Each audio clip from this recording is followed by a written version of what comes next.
नमस्कार, माय all dear peaceful friends.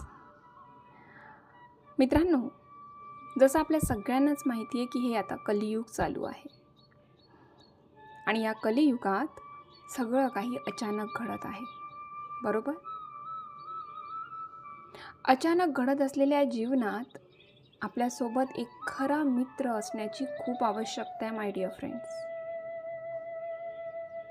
खरा मित्र म्हणजे आपल्या जीवनात आत्ता जे फ्रेंड्स आहेत त्यांच्याबद्दल मी नाही बोलत आहे. मी बोलत आहे एक अशा मित्राबद्दल जेव्हा अडचणीत सगळेजण आपला साथ सोडून देतात, पण हा मित्र आपल्या अडचणीत आपल्यासोबत कायम राहतो. हा मित्र आपल्या सगळ्यांसोबत असू शकतो, पण आपल्याला त्यांना मिळवावं लागतं. कोण आहे बरं हा फ्रेंड? कोण आहे बरं हा मित्र? हा मित्र आहे माय डिअर फ्रेंड्स, आपले पुण्य, आपले चांगले कर्म. येस, हे पुण्य, हे चांगले कर्म आपला इतका खरा मित्र आहे की तो अशा वेळेला आपल्यासोबत राहतो जेव्हा कोणीच आपल्यासोबत नसतो. कसं? सांगते. एका गजबजलेल्या बाजारात एक रोहन नावाचा मुलगा एका वृद्ध महिलेला पाहतो, जिच्या हातात खूप जड पिशव्या असतात आणि ते उचलण्याचा प्रयत्न करत असते. तो लगेचच तिच्या दिशेने धावत जातो आणि तिला म्हणतो, आजी, दे त्या बॅग्स माझ्याकडे, मी उचलतो आणि तुला घरापर्यंत सोडून येतो. ती देखील बिचारी थकलेली होती. तिने लगेचच त्या बॅग्स त्याच्या हातात दिल्या, अगदी विश्वासाने. आणि रोहननेही निस्वार्थपणे त्या पिशव्या हातात घेतल्या आणि तिला घरापर्यंत सोडून आला. ती महिला त्याला म्हणाली की बाळा, या अवस्थेत मी तुझी काही मदत करेन असं मला वाटत नाही, पण हो, जेव्हा तुला कधी गरज असेल, जेव्हा तू कधी अडचणीत असशील, तेव्हा तुला देखील कोणीतरी असंच मदत करण्यासाठी धावून येईल. तो तिचा आशीर्वाद घेतो आणि तिथनं निघून जातो. काही आठवड्यानंतर त्याचे बाबा त्याच्याकडे त्याच्या कॉलेजची फीज देतात. त्याची परिस्थिती देखील हालाकीचीच असते. त्याच्या बाबाने त्याच्या कॉलेजच्या फीजसाठी जमवाजमवी केलेली असते. तो जातो, बसमध्ये प्रवास करत असतो. बसमध्ये गर्दी देखील भरपूर असते त्या दिवशी. त्याचा स्टॉप येतो, तो उतरतो आणि काही क्षणातच त्याला कळतं की अरे, माझी पर्स माझ्याकडे नाही आहे. माझी पर्स नाही आहे ज्यामध्ये मला बाबांनी कॉलेजची फी दिलेली होती. तो खूप घाबरतो, त्याला खूप टेन्शन येतं आणि त्या बसमध्ये खूप गर्दी असल्याकारणाने तो पूर्णपणे हताश होऊन जातो की आता ती पर्स मला पुन्हा मिळणं शक्यच नाही आहे.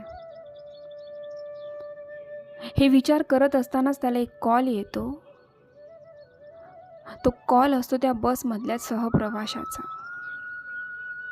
तो सहप्रवाशी त्याला म्हणतो की तू ज्या बसमध्ये प्रवास करत होतास, त्या बसमध्ये मला तुझा पर्स सापडलेला आहे आणि त्या पर्समध्ये एक डायरी मिळाली, ज्यात माय नंबर म्हणून जे नंबर लिहिलेलं होतं ते डायल करून मी तुझ्याशी बोलत आहे. तर मला हे पर्स तुझ्यापर्यंत पोचवायचं आहे, तेव्हा तू कुठे आहेस ते मला सांग. तो सहप्रवाशी तिथे येतो.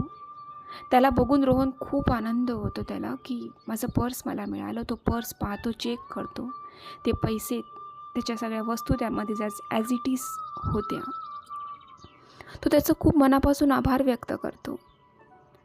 तो सहप्रवाशी त्याला म्हणतो की माझा आभार व्यक्त करायची तुला काहीच गरज नाही आहे मित्रा, कारण मी नसलं असतो तरी दुसरं कोणीतरी हे पर्स तुझ्यापर्यंत पोचवलं असतं, कारण हे पर्स तुझ्यापर्यंत आज पोचलंच असतं. कारण तू असं नक्की काहीतरी कर्म करत असशील, पुण्य करत असशील की त्या पुण्याने तुझ्यासोबत कधीच काही वाईट होऊ शकत नाही. तेव्हा जसा आहेस तसाच राहा, असं सांगून तो सहप्रवासी तिथून निघून जातो. बघितलं माय डिअर फ्रेंड्स, रोहननी केलेल्या एका छोट्याशा चांगल्या कर्माने, त्याला मिळालेल्या एक छोट्याशा आशीर्वादाने त्याला आज या अडचणीतून कसं सहज बाहेर पाडलं. असंच आपल्यासोबतही अनेकदा अनपेक्षितपणे खूप काही घडत असतं आणि आपणही त्यातनं असंच बाहेर पडत असतो. पण आपण त्यावेळेला असं सहज म्हणून जातो की माझं नशीब चांगलं होतं म्हणून मी यातनं बाहेर निघालो. नाही माय डिअर फ्रेंड्स, नशीब नाही.